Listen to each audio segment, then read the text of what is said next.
یہ جو کانوں میں ایئر فون لگا کر روزانہ گانا سن رہے ہو، کاروں میں سفر کرتے ہوئے جو گانے سنتے ہو، اور وہ بھی اتنے گندے گندے گانے جو انسان کی شہوت کو ابھارے، جو انسان کو گناہوں پہ ابھارے، کیا بھول گئے رسول اللہ صلی اللہ علیہ وسلم کا فرمان؟ اللہ کے رسول فرماتے ہیں بارش کے برسنے پر جیسے سبزہ پیدا ہوتا ہے، ویسے میوزک کی آواز کی وجہ سے انسان کے دل میں نفاق پیدا ہوتا ہے۔ میں یہ تو نہیں کہتا کہ لوگ منافق ہو گئے، مگر اللہ کے رسول فرما رہے ہیں میوزک سنو گے تو دل میں نفاق پیدا ہوگا، اور نفاق کس کو کہتے ہیں؟ زبان پر کلمہ ہے اور دل میں کفر ہے، یہ نفاق ہے۔ نفاق کس کو کہتے ہیں؟ کہ زبان پہ کلمہ ہو اور دل میں کفر ہو، اور یہ کس سے پیدا ہوتا ہے؟ یہ میوزک کی وجہ سے۔ بتاؤ، شادیوں میں میوزک بجاتے ہو، گاڑیوں میں میوزک بجاتے ہو، اور اللہ اکبر رات کے 2-3 بجے تک میوزک میں ڈوبے رہتے ہو۔ جانتے ہیں میوزک کا انجام کیا ہے؟ اللہ کے سچے رسول تمہارے اور میرے آقا مصطفیٰ جان رحمت صلی اللہ علیہ وسلم فرماتے ہیں جس نے دنیا میں میوزک کی آواز سنی ہوگی، جس نے دنیا میں گانوں کی آواز سنی ہوگی، قیامت کے دن اس کے کان میں سیسا پگھلا کر کے ڈالا جائے گا۔ اے میری قوم کے جوانوں، اپنے گھر کے گرم کے ہوئے تیل کو اگر کان میں ڈالو اور تیل زیادہ گرم ہو جائے تو آدمی اس کو برداشت نہیں کر پاتا۔ اپنے آپ پہ رحم کرو، تم مسلمان ہو، مسلمان۔ نبی نے جو کہہ دیا وہ حق ہے، نبی نے جو کہہ دیا وہ سچ ہے۔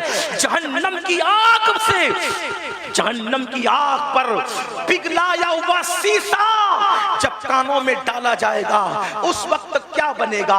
مسلمان ہونا، کلمہ پڑھا ہو، کلمہ پڑھا ہے نا، تو کلمے کا تقاضا تو پورا کرو۔ یزید اور حسین میں فرق کیا ہے؟ یزید کلمہ پڑھ کے کہہ رہا ہے سب چلتا ہے، اور حسین کی فکر یہ ہے سب نہیں چلے گا، صرف میرے نانا کی شریعت چلے گی۔ سبحان اللہ، سبحان اللہ۔ اب جان پور والوں مجھے بتاؤ، تم کون سے مسلمان بننا چاہتے ہو؟ یزید کی فکر والے یا امام حسین کی فکر والے؟ امام حسین کی۔ یزید کہہ رہے کلمہ پڑھو سب چلے گا، حسین پاک کہتے سب نہیں چلے گا، صرف میرے نانا کی شریعت چلے گی۔ بے شک۔ کس کے ساتھ ہو؟ آج کہتے ہو ارے سب چلتا ہے، یہ تو یزید کی بولی ہے۔ زنا کرو سب چلتا ہے، یزید کی بولی ہے۔ شراب پیو سب چلتا ہے، یزید کی بولی ہے۔ مسجدیں ویران کرو پھر بھی جنت میں جائیں گے، یزید کی بولی ہے۔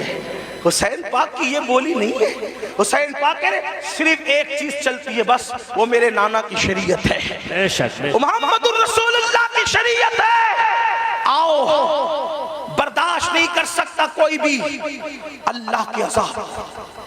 آقا فرماتے جہنم کی آگ کا بنا ہوا سیسا گانا سننے والوں کے کان میں ڈالا جائے گا۔ اور ایک بات آپ کو کہوں، آج پوری دنیا میں اگر توجہ ہے، آپ شور نہیں کر رہے تو میری بات پہ توجہ، جو شور کر رہے انہیں کرنے دے۔ میں تو اتنا ہی کہوں گا کہ امام حسین کی محفل ہے، اللہ کی عطا سے حسین دیکھ رہے ہیں کون چپ ہے، کون سن رہا ہے، کون شور کر رہا ہے، بات اپنی اپنی۔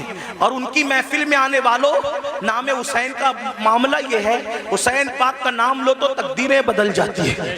ہاں، یہ کوئی مشاعرے کی محفل نہیں ہے میرے بھائی، ہاں یہ کوئی اوٹ اور نوٹ کی تقسیم کی محفل نہیں ہے میرے بھائی، یہ مولا حسین کی محفل ہے۔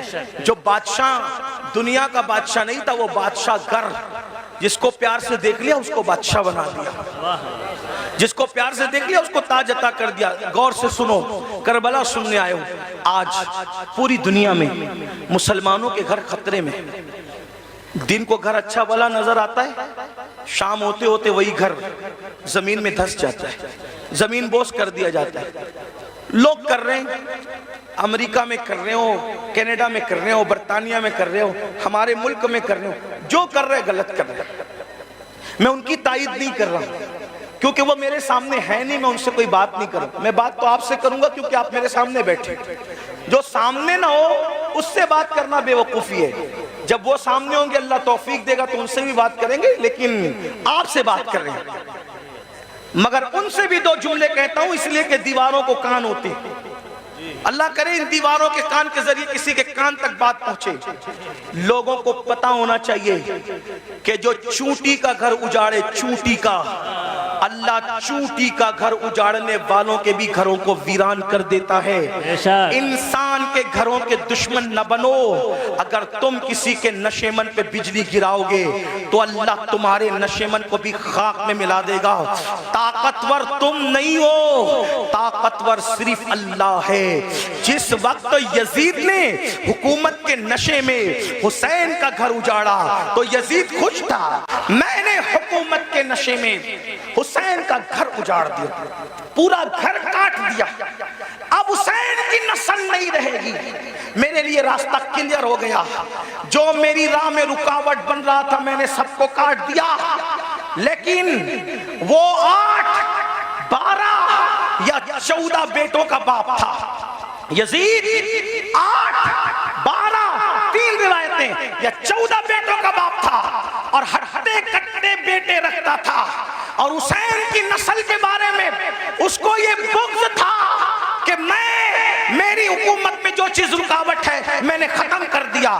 مگر قدرت نے بتایا یزید تو طاقتور نہیں ہے، طاقتور اللہ ہے. 14 بیٹے چھوڑ کے مرا تھا، آج نسل نظر نہیں آتی. حسین ایک بیمار چھوڑ کے گئے، کوئی محلہ نظر نہیں آتا جہاں حسین کی اولاد موجود ہے. سبحان اللہ، سبحان نعرہ تکبیر، نعرہ رسالت، شہدائے کربلا کانفرنس، سرزمین جسب. زمین کے اندر بھی اچھے اولاد حسین سو رہی ہے اور زمین کے اوپر بھی اچھے اولاد حسین نظر آ رہی ہے. تو عرض یہ کر رہا تھا، لیکن جو لوگ کرتے ہیں میں ان سے تائید نہیں کرتا. آپ مگر سنیں کیونکہ میرے سامنے آپ ہیں. آپ کے گھر خطرے میں، دن میں گھر اونچا دکھتا ہے، نیچے بعد میں ختم ہو جاتا ہے. وجہ اس کی حدیث سنیں. آج سے 1450 سال پہلے گھر اجڑنے، گھر بکھرنے، گھر دھسنے، زلزلے آنے یا کسی کا گھر ٹوٹ جانے کی وجہ بیان فرمائی. اللہ کے رسول علیہ السلام فرماتے ہیں جب تم گانے، میوزک اور شراب میں ڈوب جاؤ گے، یہ میں نہیں کہہ رہا ہوں، اللہ کے رسول فرما رہے ہیں، جس کو علامہ ابن الجوزی نے نقل کیا ہے. توجہ کرنا، آقا ارشاد فرماتے ہیں کہ جب تم گانے اور میوزک کے اندر اور شراب کے اندر ڈوب جاؤ گے تو اللہ راتوں رات تمہارے گھروں کو زمین میں دھسا دے گا. راتوں رات تمہارے گھر زمین میں دھس جائیں. آج 16، 17 سال کی عمر کے میرے نوجوان فلم دیکھ کر، سیریل دیکھ کر نشے کی طرف جا رہے ہیں، میوزک کی طرف جا رہے ہیں. زنا فیشن ہو چکا ہے. امام حسین اسی کے خلاف تو کھڑے ہوئے تھے. اگر یہ سب کرتے ہو تو حسینی نہیں ہو تم، چاہے جو بن جاؤ. میں کسی ایک کو نہیں کہہ رہا ہوں، اپنے آپ میں ڈوب کر سوچو. اگر مسجد کو تم نے ویران کر دیا، اللہ کے گھر کو ویران کر دیا، فجر کی نماز میں سوتے پڑے ہو تو آپ 7 سمندروں کا بھی شربت بنا لو. توجہ کرنا، لوگوں کو میرے جملے تلخ لگتے ہیں لیکن کوئی کچھ کہے میرے بارے میں حقیقت ہے. 7 سمندروں کا شربت بنا لو، امام حسین کے نام پہ بانٹ دو. لیکن اگر تم دین مٹاؤ گے اور شربت بناؤ گے تو امام حسین اس شربت کو قبول نہیں کریں گے، بلکہ اس شربت کو تمہارے منہ پہ مار دیا جائے گا. لیکن اگر تم نے بالفرض ساری زندگی شربت بنایا بھی نہیں، شربت پلایا بھی نہیں، حتیٰ کہ شربت کا نام بھی نہیں لیا، لیکن امام حسین جس دین کو بچانے چلے تھے، اگر اس دین کی حفاظت کے لیے تم نے قربانی دی تو امام حسین قیامت میں تمہیں سینے سے لگائیں گے. میرے عزیز، میرے بھائی، آؤ امام حسین کے مشن کی طرف توجہ کریں. تو عرض یہ کر رہا تھا، آج کل 16، 17 سال کی عمر کے میرے نوجوان اسی طرح شراب کی طرف، زنا کی طرف، جرائم کی طرف، میوزک اور گانوں کی طرف جا رہے ہیں، مسجدوں کو ویران کر چکے ہیں. میرے عزیز بھائی، اللہ کے عذاب کو دعوت نہ دے، اللہ کے غضب کو دعوت نہ دے. یہ جو آپ سوچتے ہیں نا کہ ہم لوگ کچھ بھی کریں گے جنت میں چلے جائیں گے، ہم کچھ بھی کریں گے ہم آخرت میں کامیاب ہو جائیں گے، میرے بھائی، میرے عزیز، یہ دنیا ہے. دنیا، یہ دنیا مکار ہے، یہ دنیا غدار ہے، یہ دنیا دنیا بے وفا ہے، اس دنیا سے دل نہ لگا، تو کچھ بھی کمائے گا، تو کچھ بھی کمائے گا، تو کتنا بھی جمائے گا، مگر یاد رکھنا اگر تو نے آخرت کی تیاری نہ کی، اگر تم نے آخرت کی تیاری نہ کی، سب دنیا ہی کے اندر دھرا کے دھرا رہ جائے گا۔ قرآن کہتا ہے لا تنسا نصیبک من الدنیا، دنیا سے اپنے نصیب کا مت بھول۔ میرے بھائی کیا تو میرے آقا کی وہ حدیث بھول چکا ہے؟ اللہ کے رسول نے فرمایا جس نے دنیا کے اندر شراب کا صرف ایک گھونٹ پیا ہوگا، جب وہ مر کے قبر میں جائے گا تو اس کا منہ سور کی طرح کر دیا جائے گا یا بندر کی طرح کر دیا جائے گا۔ آؤ میرے بھائیوں، ایک بزرگ کے ہاتھ پر ایک کفن چور نے توبہ کی تھی۔ اللہ اکبر، دل کے کانوں سے سن لینا، ایک کفن چور نے ایک بزرگ کے ہاتھ میں توبہ کی تھی۔ اس بزرگ نے اس کفن چور کو توبہ کروائی، اور توبہ کروانے کے بعد کفن چور سے پوچھا اے کفن چور، اب تو میرے ہاتھ میں توبہ کر چکا ہے، تو نے کتنے کفن چرائے؟ اس نے کہا حضور میں نے تو ہزاروں مردوں کو ننگا کیا، ان کے کفن چرائے۔ مسلمانوں کے کفن چرائے؟ جی مسلمانوں کے کفن چرائے۔ تو اس بزرگ نے کہا سچ سچ بتانا اے کفن چور، سچ سچ بتانا کہ تو نے جب مردوں کے کفن چرائے تو کتنے مردے تھے جن کے چہرے مرنے کے بعد قبر میں قبلے کی طرف تھے؟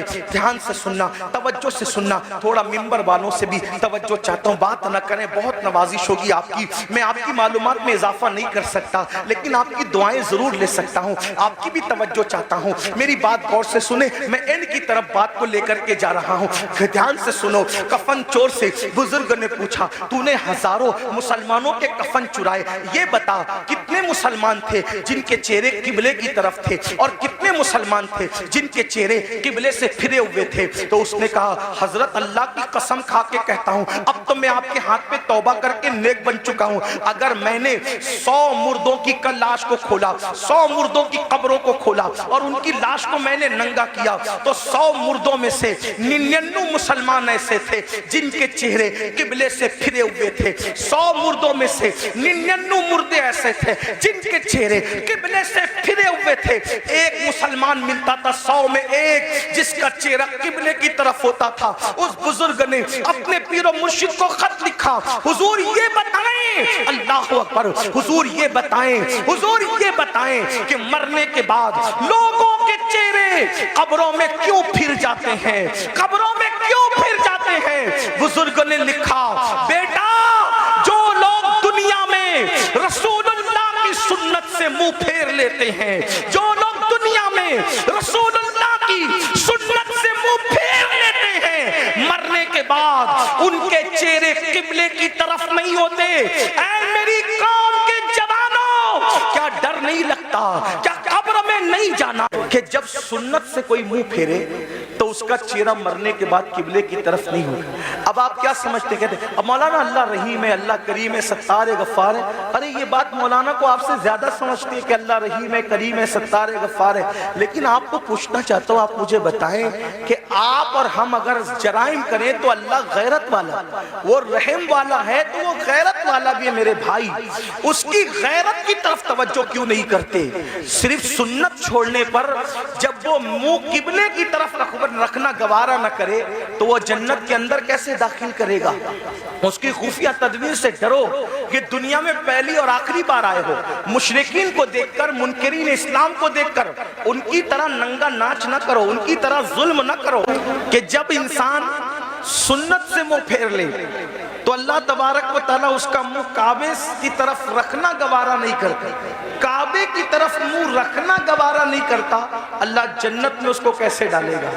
یہ دنیا ہے، اس دنیا میں آدمی جتنے چاہے جرائم کر لے، اور پھر اللہ اکبر جو گناہ کبیرہ اس میں خاص طور پر حرام لقمے کا کھانا اور اسی کے ساتھ نشہ کرنا، شراب پینا۔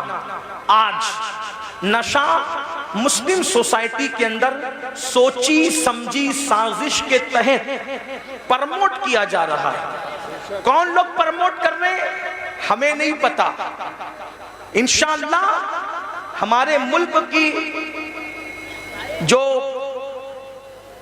ادارے ہیں، جاسوس ادارے، وہ اس کی تحقیق کریں گے کون ہے دشمن ملک اور ملت کا، یہ بات طے ہوگی بعد میں، لیکن خاص طور پر مسلم سماج میں نشے کو پرموٹ کیا جا رہا ہے۔ جو باپ ہیں، جو سرپرست ہیں، جو ذمہ دار ہیں، وہ دھیان سے سنیں کہ باضابطہ طور پر وہ بچے جو اچھے ذہین بچے ہیں، جو تعلیم کے لیے بہت زیادہ ہوشیار ہیں، ایسے بچوں کو ٹارگٹ کیا جاتا ہے اور ان کو پہلے فری میں ایم ڈی اور اس جیسی دوائیاں چٹائی جاتی ہے، ان سے پہلے دوستی کی جاتی ہے، پھر ان کو وہ چٹایا جاتا ہے۔ ایک دو بار جب انسان اس کو چاٹتا ہے اور پھر نیند گہری آتی ہے اور اس کے جو اثرات ہوتے ہیں، پھر انسان اب اس کو حاصل کرنے کی کوشش کرتا ہے تو پھر مہنگے سے مہنگے دام میں اس کو بیچا جاتا ہے، تو پیسہ بھی برباد، زندگی بھی برباد۔ اے مسلمانوں، اپنے بچوں کو قیمتی سے قیمتی لباس دو، اپنے بچوں کو اچھے سے اچھا کھلاؤ، اپنے بچوں کے ہر شوق پورے کرو، لیکن اس پر عقاب کی طرح نظر رکھو کہ تمہارے بچے کس کی صحبت میں بیٹھتے ہیں، کس کے پاس بیٹھتے ہیں، کس کے ساتھ رہتے ہیں۔ یاد رکھنا، مسلمانوں کے ٹیلنٹ سے لوگوں کو بہت خوف ہے، اس لیے کہ یہ ملک ہی نہیں بلکہ دنیا کے تمام ممالک پر اگر سینکڑوں سال اگر کسی نے حکومت کی ہے تو وہ صرف لا الہ الا اللہ پڑھنے والی قوم ہے۔ مسلمانوں کو حکومت کرنے کا شعور آتا ہے، مسلمانوں کو سیاست کرنے کا شعور آتا ہے، مسلمانوں کو تجارت کرنے کا شعور آتا ہے۔ دنیا جانتی ہے جس دن مسلمان تجارت کی منڈی میں ڈٹ جائے گا، کسی ماں نے ایسا لال پیدا نہیں کیا کہ وہ مسلمان کا مقابلہ کر سکے۔ جب ہم تاجر تھے ہمارے مقابلے میں کوئی تاجر نہیں تھا، جب ہم سیاست کر رہے تھے ہمارے مقابلے میں کوئی سیاستدان نہیں تھا، ہم علم کے میدان میں ڈٹے تھے ہمارے مقابلے میں کوئی نہیں تھا۔ دنیا کے سارے انسان بغداد میں اور مصر میں ہمارے دروازوں پر کاسے گدائی لے کر علم کی بھیک مانگا کرتے تھے۔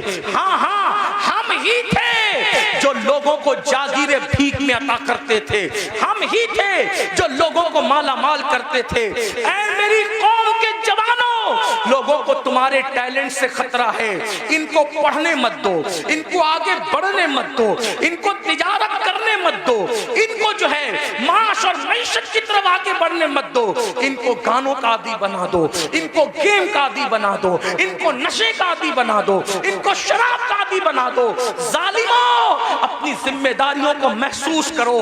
یہ کھلونا موبائل کا جو تمہارے ہاتھ میں دے دیا گیا ہے اور الگ الگ گیمز تمہیں لا کر کے دے دیے گئے ہیں، کب تک گیم میں ڈوبے رہو گے؟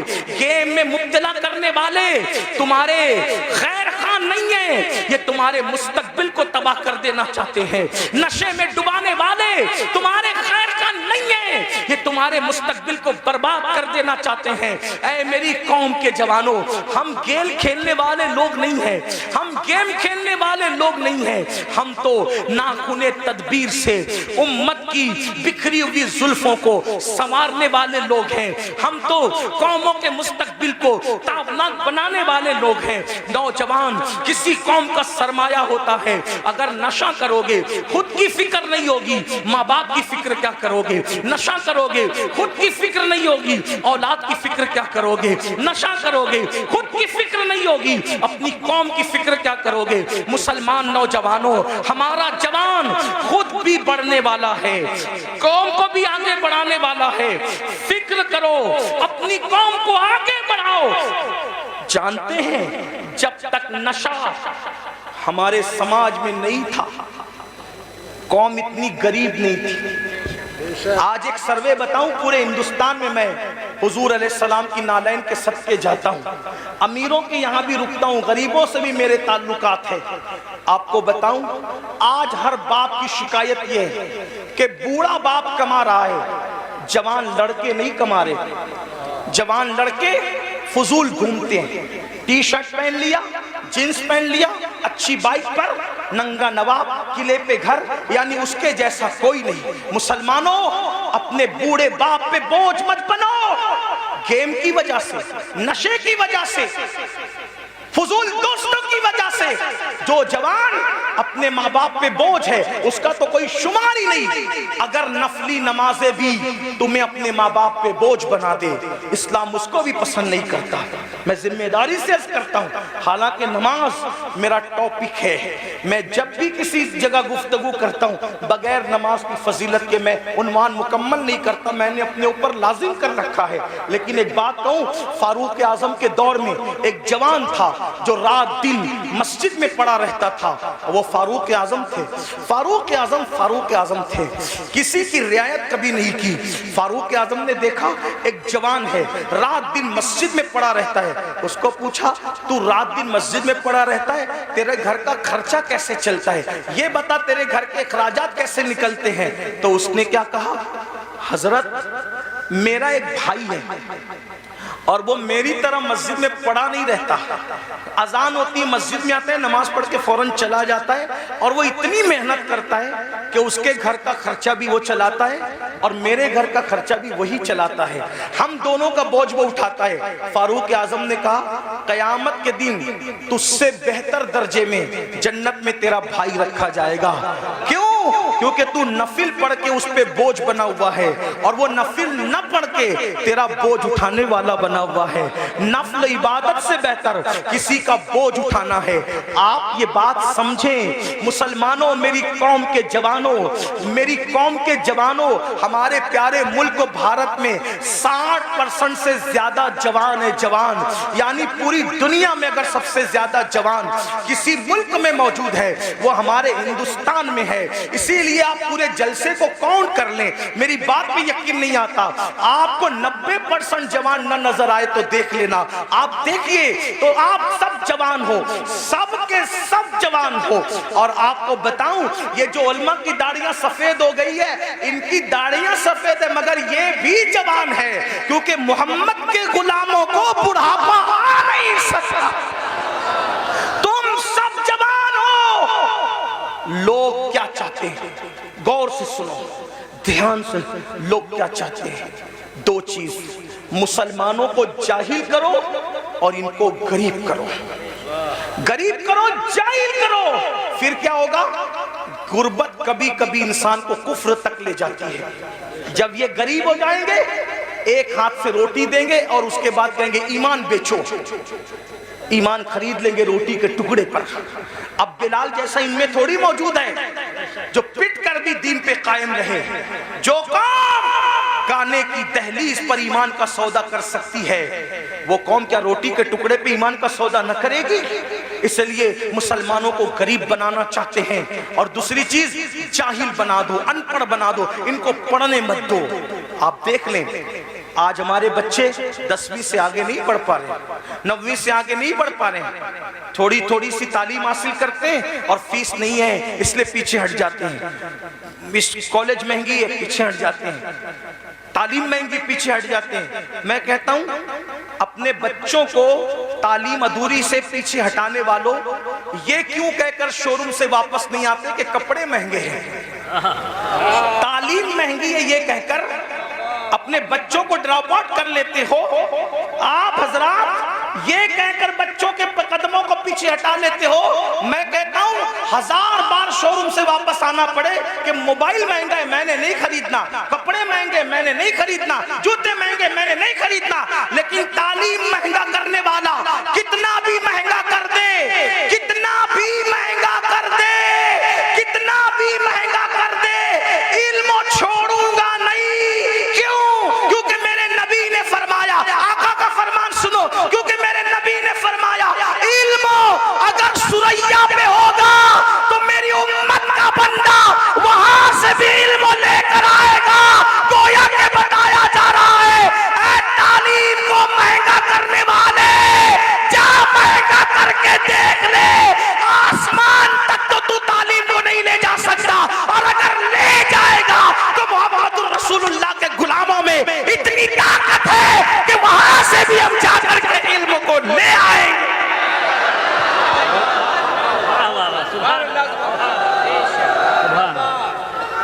رسول اللہ, مالدار بنو اور ایجوکیشن پہ محنت کرو.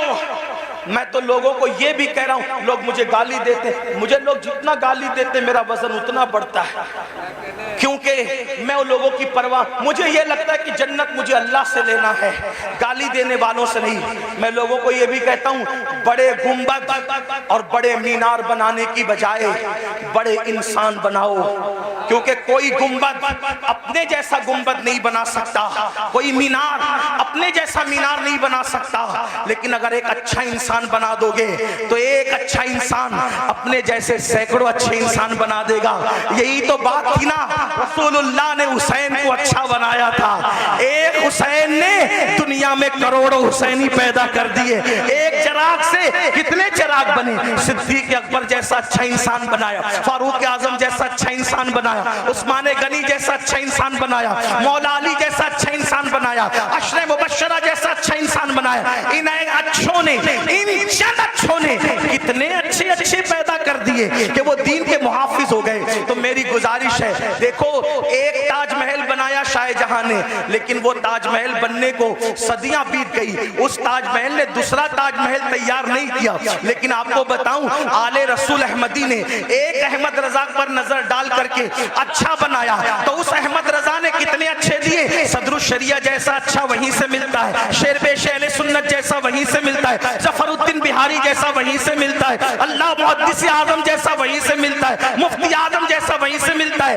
حجت الاسلام جیسا وہیں سے ملتا ہے۔ تو پتہ کیا چلا، اچھے انسان بنانے پہ توجہ دو، اس لیے کہ عمارتیں کھنڈر بن سکتی ہے، انسانوں کو کھنڈرات میں تبدیل نہیں کیا جا سکتا، اس لیے اپنے بچوں کو اچھا بناؤ۔ آج غربت اور جہالت ہم پہ مسلط اس لیے کی جا رہی ہے تاکہ آپ کا ایمان لے، آپ کی آبرو لے۔ آج اگر ہماری بچیاں کسی کا ہاتھ پکڑ کر جا رہی ہے، اس میں 90% غربت کا عمل دخل ہے، غربت کا عمل دخل ہے، غریبی آدمی کو کفر تک لے جاتے ہیں۔ لیکن ایک بات بتاؤں، غربت سے زیادہ تربیت نہ کرنے کا عمل دخل ہے، کیونکہ غربت کتنی بھی ہو، تربیت اگر ہوگی تو پھر کوئی کچھ چھین نہیں سکتا۔